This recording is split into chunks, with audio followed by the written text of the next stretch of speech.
सुधार या परिष्कार को हम सब लोगों ने खिलावट समझा हुआ है।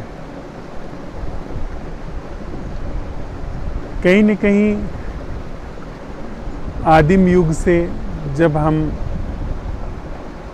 मनुष्य गुफा में रहते थे, जंगलों में रहते थे, उस समय जो हमारे जीवन की धारा थी, जिस तरीके से हमारा जीवन प्रवाहित होता था, जो बिल्कुल प्रकृति का ही जीवन था, जिसमें आहार, निद्रा और मैथुन, इन तीनों चीज़ों को जीवन का ही अभिन्न अंग समझा जाता था, या इन तीनों ही चीज़ों के आधार पर जिए जाने वाले क्रियाकलाप को हम जीवन समझते थे।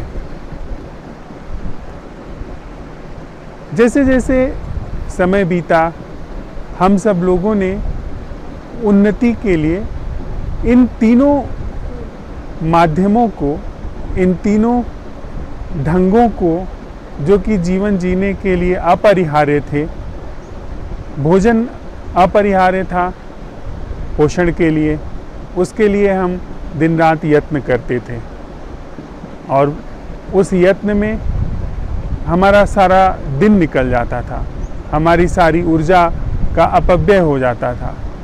शिकार पे निकला हुआ एक आदमी सुबह से शाम तक, जरूरी नहीं होता था कि उसे शाम तक कोई शिकार हाथ में लग जाए, कई बार तो कई दिन बीत जाते थे। उसके भोजन की तलाश ही उसकी सारी जीवन ऊर्जा को लेकर के खप जाती थी।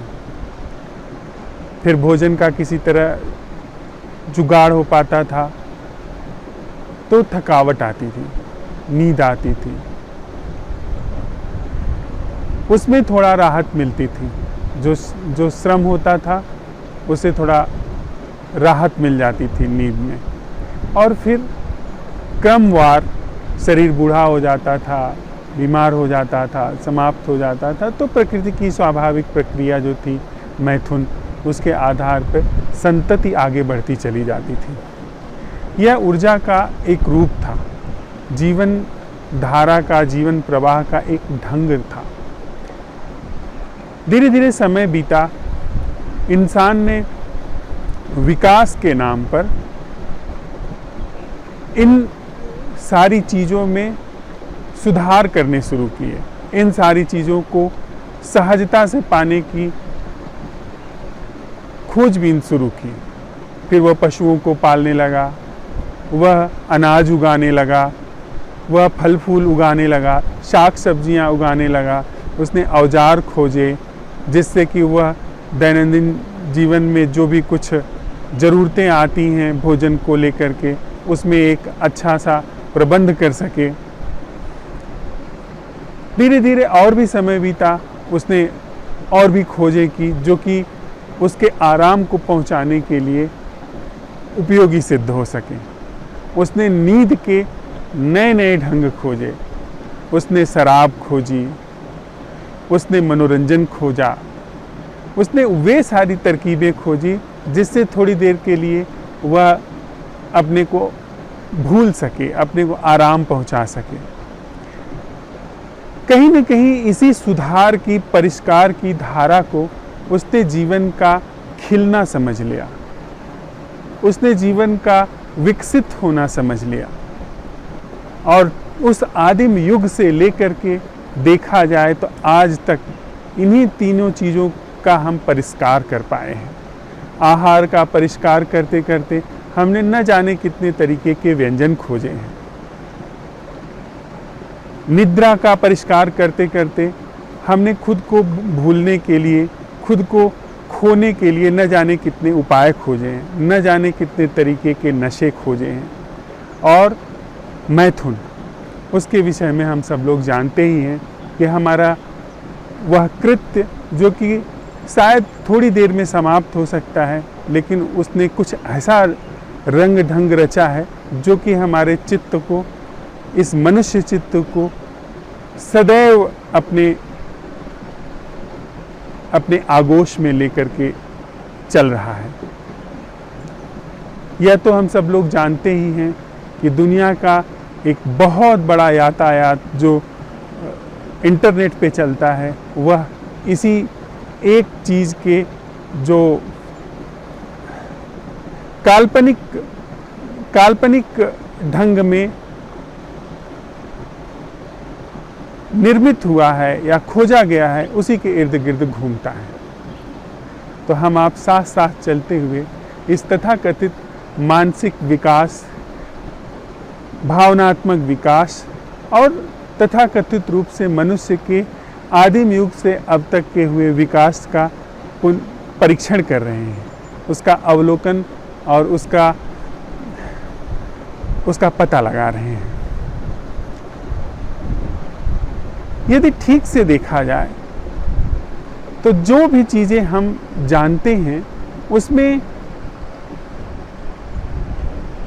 आहार, निद्रा और मैथुन के क्रम में ही एक सिलसिलेवार ढंग से परिष्कार हुआ है।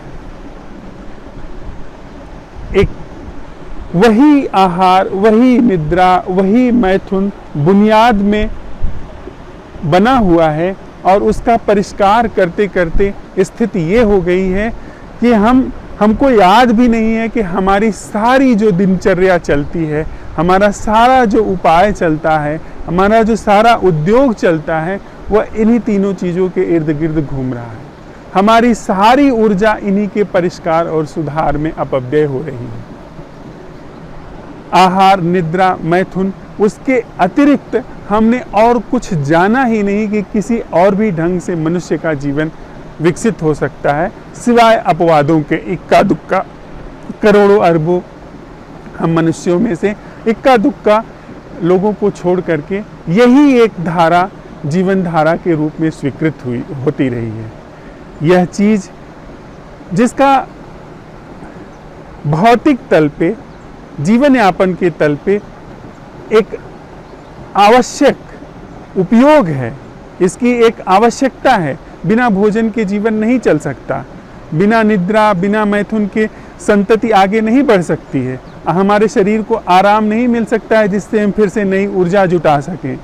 लेकिन इसका अगर इसी को हम परिष्कार करते चले जाएं तो उसका अभी का जो स्वरूप है वो विद्यमान है, जिसे हम साथ साथ चल के देख रहे हैं कि एक व्यक्ति वह थोड़ा सा भोजन करता है, लेकिन उसके अंदर यह जो कामना पैदा हुई है कि सारी दुनिया के भोजन पर वह अधिकार जमा बैठे, सारी दुनिया की स्त्रियों पर वह कब्जा जमा बैठे, सारी दुनिया के आराम पर वह कब्जा जमा बैठे।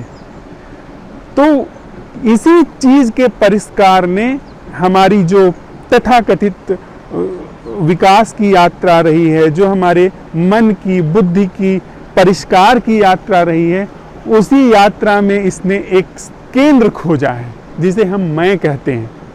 भोजन थोड़े लोगों तक थोड़ी उसकी आवश्यकता थी, उसकी एक थोड़ी ज़रूरत थी, लेकिन अब वो एक ही विकास हम जानते थे जिसे इसे आधार, इन तीनों चीज़ों को आधार बना करके किया जा रहा था, और उस परिष्कार की मांग ने एक केंद्र की आपूर्ति कर दी। जितना उसी माध्यम से परिष्कार की मांग हुई और कोई आयाम नहीं खोजा गया, उसी मांग ने इस केंद्र की एक ऐसी कृत्रिम सत्ता की उपज कर दी, आपूर्ति कर दी, जो कि झूठ थी। लेकिन उस सत्ता ने उस सारी जो मांग थी, जो परिष्कार का जो एक बड़ा उद्योग चल रहा था, जो सारी मनुष्य की ऊर्जा इस जो आहार, निद्रा और मैथुन के जगत में जैसे जैसे सुधार होता गया, जैसे जैसे सुविधा होती गई, वैसे वैसे वहाँ से ऊर्जा बचने लगी। तो जो विकास के नाम पे हो सकता था, वो इन्हीं सारी चीज़ों को और परिष्कृत करते करते उसने इस केंद्र का निर्माण कर दिया, जिसे हम मैं कहते हैं। मैं संस्था यह हम लोगों के इसी तथाकथित विकास का परिणाम है, जो हम साथ साथ देख सकते हैं कि व्यक्ति को इन चीज़ों की बहुत न्यून आवश्यकता है, लेकिन मैं को, यथार्थ जीवन को इन चीज़ों की बहुत अल्प आवश्यकता है। लेकिन मैं को सारी दुनिया का भोजन, आराम और यह मैथुन कम पड़ जाता है। ऐसे राजा हुए हैं, ऐसे सम्राट हुए हैं जो हजारों हजारों स्त्रियों को अपने हरम में रखते थे। एक पुरुष वह चाहता है कि सारी दुनिया की वासना उसके द्वारा ही पूर्त हो सके। उसके लिए वह राजनीतिक पदों पे शीर्ष पे पहुंचना चाहता है, उसके लिए वो पुरस्कार के शीर्ष पे पहुंचना चाहता है, उसके लिए वो धन के शीर्ष पे पहुंचना चाहता है, ताकि अधिक से अधिक उसे आराम मिल सके, ताकि अधिक से अधिक उसे यह मैथुन मिल सके, ताकि अधिक से अधिक वह उन सारी चीज़ों का उपभोग कर सके जो कि की जा सकती है। यह सब कुछ इस कृत्रिम संस्था के निर्माण ने और इस तथाकथित रूप से हमारे विकास के परिणाम का स्वरूप जो हमें दिखाई पड़ रहा है वो इस तरह से निर्मित हुआ है। अब बात आती है कि यदि हमारी सारी ऊर्जा इन्हीं तीनों चीज़ों के इर्द गिर्द विकसित हुई है, इन्हीं तीनों चीज़ों के परिष्कार और सुधार में विकसित हुई है, जिसने एक झूठे केंद्र का निर्माण करके एक बहुत बड़ा आकाश तैयार कर दिया, जिसमें और ज़्यादा भोजन, और ज़्यादा मैथुन, और ज़्यादा आराम, नींद और खुद को आराम पहुंचा करके खुद को खो देने की एक वृत्ति वगैरह वगैरह का निर्माण किया है हम लोगों ने। ऐसे आकाश को खुद बनाया है, ऐसे वातावरण को खुद बनाया है, ऐसी जगह को खुद बनाया है जिसमें ये सारी चीज़ें चल सकें। तो हमारा विकास कहाँ पहुँचा है? कहीं मनुष्य ऐसा तो नहीं उसी आदिम युग में अभी भी है?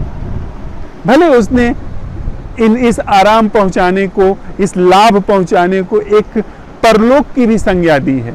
इसने दूसरे लोक में भी स्वर्ग को रचा है, स्वर्ग की सुविधाओं को रचा है। इसने दूसरे लोक में भी अपने उत्थान को रचा है, अपने आत्म कल्याण को रचा है, मोक्ष को रचा है, निर्वाण को रचा है। जैसा हम समझते हैं वह इसी मय के इर्द गिर्द रची गई सारी व्यवस्थाएं हैं, इसी मय का परिष्कार है जो हम सब लोगों ने रचा है।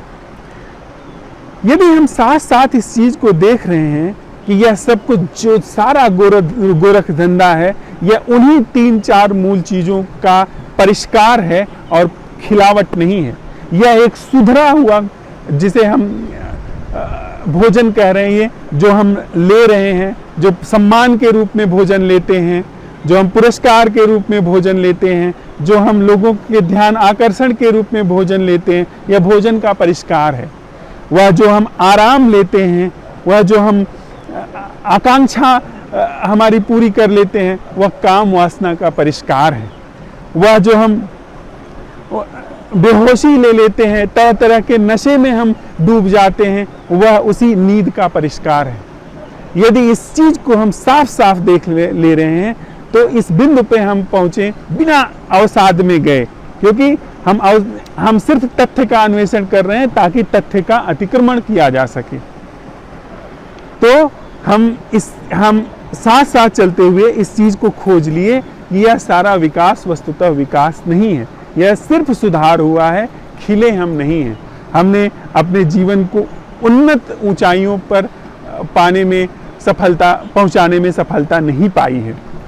फिर बात आती है वह ढंग क्या है, वह प्रश्न क्या है, वह तरीका क्या है कि इस पूरी मनुष्य चेतना को जो हमारे रूप में यहाँ पे विद्यमान है, हम मनुष्यों के रूप में यहाँ विद्यमान है, जिसने परिष्कार को ही खिलावट समझ लिया, उसको पुष्पित पल्लवित होना समझ लिया है, उसका कैसे उस आयाम में प्रवेश हो सके जो कि वास्तव में प्रस्फुटन है, वास्तव में जो खिलावट है। तो एक बात हमारी समझ में सबसे पहले रख लेनी होगी हमें कि यह जो मैं के इर्द गिर्द सारी चीजें बनती बिगड़ती हैं, यह खिलावट नहीं है, यह उन्हीं तीनों चीजों का एक सुधरा हुआ रूप है। उन्हीं तीनों चीजों को मायावी ढंग से बनाए रखने के लिए इस संस्था का निर्माण हुआ है, उसी के परिष्कार के लिए यह संस्था बनी है। तो जब इतनी बात स्पष्ट है कि मैं का यह जो हमारे अंदर बोध है, यह बोध बनावटी है और इस बनावटी बोध के इर्द गिर्द कुछ भी हो जाए लेकिन वह वस्तुतः खिलावट नहीं है। तो हमारी सारी ऊर्जा जो इस मैं के क्षेत्र में, मैं के सुधार में, मैं को आराम पहुंचाने के लिए, मैं को कहीं पहुंचाने के लिए, ऊंचा उठाने के लिए जो खर्च होती थी, उस ऊर्जा की खपत वहीं बंद हो गई। हमारी ऊर्जा खूब सारी मुक्त है। हम फिर से इस बात का पुनरावलोकन कर लें कि जब मनुष्य ने जैसे जैसे उसकी ऊर्जा बची, जैसे जैसे उसने अपने भोजन, मैथुन और नींद में सुधार किया, वैसे वैसे उसकी ऊर्जा बचने लगी। वह ऊर्जा जो खिलावट के क्षेत्र में प्रवेश कर सकती थी, उस ऊर्जा ने इस क्षेत्र को और परिष्कार के क्षेत्र में खर्च करके इस यहाँ तक पहुँचाया है जहाँ हम मनुष्य हैं, जो इस मैं संस्था को बनाया है और मैं संस्था के आधार पे दुनिया के सारे दुखों को निर्मित किया है, द्वंद्वों को निर्मित किया है, युद्धों को निर्मित किया है। वह इस मैं संस्था का दुष्परिणाम है। तो यदि यह जो गलत तरीके से परिष्कार के रूप में, सुधार के रूप में हमारी ऊर्जा की खपत हो रही थी, वह रुक गई, तो हमारी सारी ऊर्जा तुरंत ऐसे आयाम की ओर बढ़ेगी जो कि मैं का आयाम नहीं है, जो उस बुनियादी आहार, निद्रा, मैथुन के परिष्कार से निकला हुआ आयाम नहीं है। वह बिल्कुल अभिनव आयाम है। और यह जो मुक्त हुई ऊर्जा है, जो बची हुई, जो इन बुनियादी चीज़ों के बाद भारी मात्रा में हमारी ऊर्जा जो बच रही है, वह नया आयाम खोजे।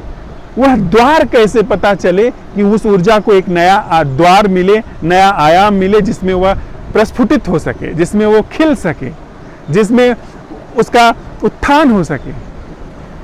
तो हम आप साथ साथ चलते हुए इस बात का अन्वेषण कर रहे हैं कि सबसे पहले इस मैं संस्था की समूची संरचना के प्रति हमें होशपूर्ण होना होगा नहीं, हम होशपूर्ण हो रहे हैं, हम अभी होशपूर्ण हैं। यानी इस समझ के साथ, इस दर्शन के साथ ही कर्म घटित हो गया, जो इस सारी ऊर्जा को जो मैं के क्षेत्र में जा रही थी वहां से इसने रोक दिया। और साथ ही साथ दूसरी दृष्टि कि वह अटेंडिंग क्या है, वह जागरण क्या है। एक दर्शन, एक दृष्टि, एक जागरण कि यह ऊर्जा जो यहाँ अपव्यय हो रही है, वह गलत ढंग है ऊर्जा के प्रस्फुटन का। वह सिर्फ परिष्कार है, वह प्रस्फुटन नहीं है, वह खिलावट नहीं है। तो एक दृष्टि ने यहाँ पे बहती हुई ऊर्जा को रोका, तत्क्षण नई दृष्टि का जन्म हुआ कि वह अटेंडिंग क्या है, वह दृष्टि क्या है जिसमें मैं शामिल नहीं हूं। मेरे जीवन का नहीं, जीवन की वह सजगता क्या है, वह दर्शन क्या है, वह दृष्टि क्या है, वह नजर क्या है जिसमें मैं नहीं हूं, जिसमें समूची जीवन धारा के प्रति होश तो है, अवलोकन तो है, दृष्टि तो है, पर दिशा नहीं है। कोई दिशा नहीं है, कोई केंद्र नहीं है जहां से उस चीज को देखा जा रहा है, जहां से उस चीज को अटेंड किया जा रहा है। यानी वहां पर जो अभी हमने साथ साथ चलते हुए इस दृष्टि को पाया कि यहाँ पे खर्च होने वाली ऊर्जा वह वस्तुतः ऊर्जा का अपव्यय है, वह पुरानी चीजों का ही परिष्करण है। तो वहां पे हमारी ऊर्जा का अपव्यय होना बंद हो गया। और साथ ही साथ उसी दृष्टि ने दूसरा कदम उठाया कि वह दृष्टि क्या है। यानी जैसे वहां पर दृष्टि के साथ साथ सजगता आई और मैं के क्षेत्र में खर्च होने वाली ऊर्जा का अपव्यय बंद हुआ, वैसे ही वह सजगता क्या है, वह दृष्टि क्या है जो मैं से मुक्त है, वह अटेंडिंग, वह उपस्थिति, वह होश, वह अवलोकन, वह देखना क्या है जो मैं से मुक्त है। जैसे ही यह बात आई वैसे ही वह अवलोकन शुरू हो गया जो मैं से मुक्त है। अभी तक सिर्फ वहां पे सवाल नहीं उठाया गया था, इस वजह से उस अवलोकन को, उस मुक्त हुई ऊर्जा को रास्ता नहीं मिल रहा था कहां से वह प्रस्फुटित हो, कहां से वो खिलावट में प्रवेश करे। लेकिन जैसे ही ये सवाल उठा कि वह अवलोकन क्या है, वह जागरण क्या है, वह उपस्थिति क्या है जो मैं से मुक्त है। जैसे ही ये सवाल उठा वैसे ही वह सारी ऊर्जा मैं के बाहर के क्षेत्र के अन्वेषण में प्रवेश कर गई। और उसी मैं के बाहर के क्षेत्र का अन्वेषण, उसी मैं के बाहर के क्षेत्र में प्रवेश इस सारी ऊर्जा का प्रस्फुटन है, कुसुमन है, खिलावट है, या जो भी कुछ कहें कि उसका सम्यक धारा में प्रवेश है।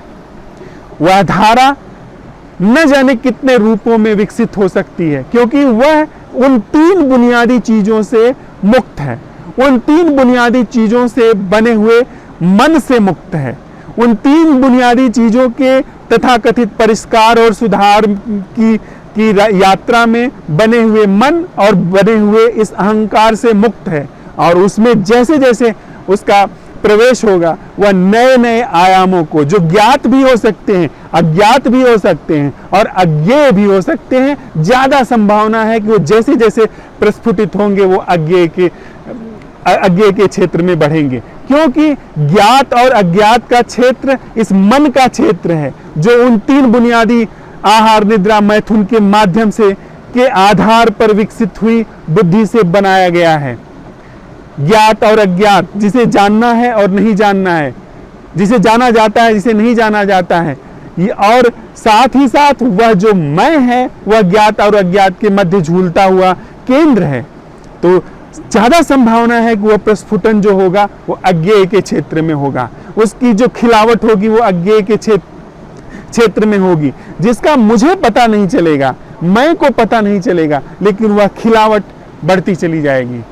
कुछ कहा नहीं जा सकता है, जरूरी नहीं कि हमारे पास 5 ही ज्ञानेंद्रियां हो सकता है न जाने कितनी संभावना है इस शरीर की जिसमें और भी ज्ञानेंद्रियां हो सकती हैं, हम कुछ नहीं कह सकते। और साथ ही साथ जीवन का जो हम एक मन के आधार पे, मैं के आधार पे जीना जानते हैं, वह अगर वहां पे स्थगित हो गया तो जीवन के अनंत आयामों में उसका प्रस्फुटन हो सकता है, उसकी खिलावट हो सकती है जो हम नहीं जानते हैं।